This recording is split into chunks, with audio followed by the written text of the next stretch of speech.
বিগত 16 বছরে ফ্যাসিবাদী সরকার অর্থনীতিতে সীমাহীন দুর্নীতি, লাগামহীন লুটপাটের মাধ্যমে অর্থনীতিকে ধ্বংসের দ্বারপ্রান্তে নিয়ে দাঁড় করানোর পাশাপাশি সামাজিক ও প্রাতিষ্ঠানিক খাতকে অকার্যকর করে দিয়েছে।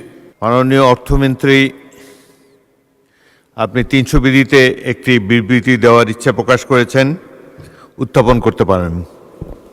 ধন্যবাদ মাননীয় স্পিকার। আজকের এই নির্বাচিত সংসদে এবং একটি নির্বাচিত সরকার কোন অর্থনৈতিক প্রেক্ষাপটে দেশের দায়িত্ব নিয়েছেন এবং আমাদের নেক্সট জার্নিটা কোথায় হবে এখান থেকে, তার উপর আমি একটি সংক্ষিপ্ত বিবৃতি দিচ্ছি মাননীয় স্পিকার।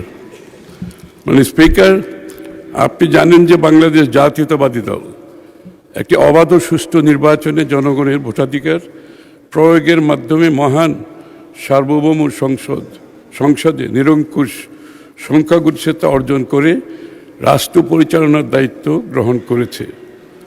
বর্তমান মেয়াদে দায়িত্ব গ্রহণের পূর্বে জনগণ মোট 4 বার শহীদ রাষ্ট্রপতি জিয়াউর রহমানের হাতে গড়া বাংলাদেশ জাতীয়তাবাদী দলকে এই সুযোগ দিয়েছিল।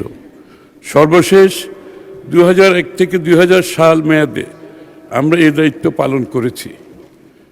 জনগণের নির্বাচিত প্রতিনিধি হিসাবে বাংলাদেশ জাতীয়তাবাদী দল জনগণের কাছে দায়বদ্ধতা, স্বচ্ছতা, জবাবদিহিতায় বিশ্বাস করে এবং জনগণকে সাথে নিয়ে দেশের উন্নয়নে কাজ করে।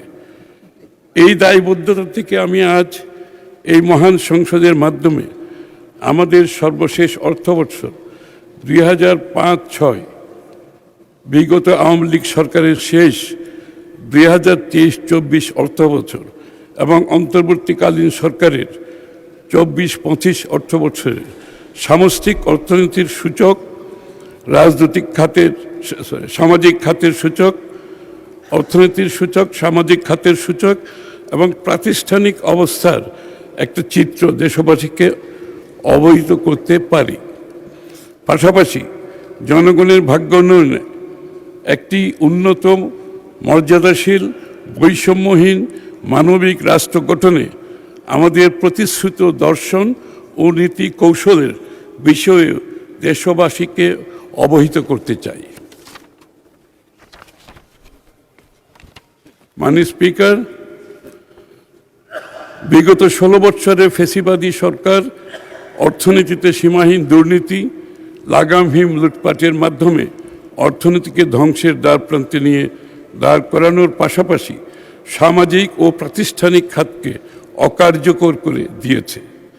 বাংলাদেশ জাতীয়তাবাদী দল সরকারের দূরদর্শী ও জনকল্যাণমুখী অর্থনৈতিক দর্শনের কারণে অর্থনীতির মূল সূচকগুলো যেখানে ইতিবাচক ধারায় নিয়ে এসে অর্থনীতির প্রবৃদ্ধির গতি ত্বরান্বিত করে গিয়েছিল বিগত 16 বছরে, তা অনেকটাই ধূলিসাৎ হয়ে গেছে। সামষ্টিক অর্থনৈতিক পরিস্থিতি। মাননীয় স্পিকার, প্রথমে আমি বিগত সরকারের আমলে সামষ্টিক অর্থনীতির সূচক সমূহের বাস্তব চিত্র আপনার মাধ্যমে দেশবাসীকে জানাতে চাই।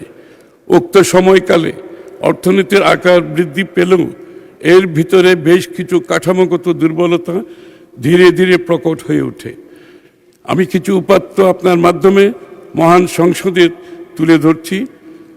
এর সাথে একটি সংযুক্তি আছে, অনেক বিস্তারিত, সেটা আমি উপস্থাপন পরবর্তীতে করব। অর্থনৈতিক প্রবৃদ্ধি ও মূল্যস্ফীতি।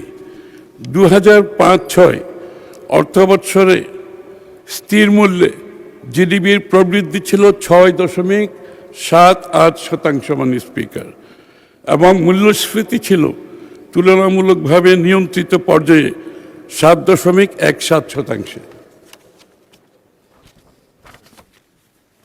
পরবর্তীতে দুর্বৃত্তায়ন ও ভ্রান্ত নীতির কারণে 2023-24 অর্থবর্ষ শেষে প্রবৃদ্ধির হার কমে 4.22%, মূল্যস্ফীতির হার বেড়ে 9.73% পৌঁছায়। 2005-06 সালে শিল্প খাতের প্রবৃদ্ধি ছিল 10.66%। 2023-24 সালে সেটা নেমে এসেছে 3.51%। কৃষিতে প্রবৃদ্ধি ছিল 5.77%, তা 23-24 সালে কমে 3.30-তে নেমে এসেছে। মানে স্পিকার, কর্মসংস্থান, একটি অর্থনীতি যখন শিল্পের চালিকা শক্তি হারিয়ে ফেলে তখন কর্মসংস্থান সংকুচিত হয় এবং সামগ্রিক উৎপাদনশীলতা হ্রাস পায়। বিগত সময়ে এটি চরমভাবে পরিলক্ষিত হয়েছে। মানে স্পিকার, বিগত এক দশকে দেশের অর্থনীতির প্রধান 3টি খাতের মধ্যে কৃষি খাতে মূল্য সংযোজনের অংশ কমেছে প্রায় 4%।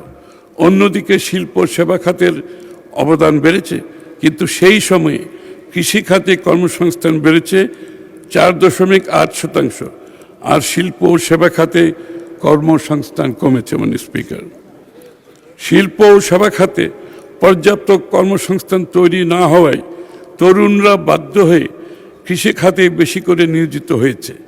এতে করে ছদ্ম বেকারত্ব তীব্রতর হয়েছে এবং তরুণদের শ্রমশক্তি অপচয় হয়ে তাদের উৎপাদনশীলতা, আয় বৃদ্ধির সম্ভাবনাকে সীমিত করেছে। মানে স্পিকার,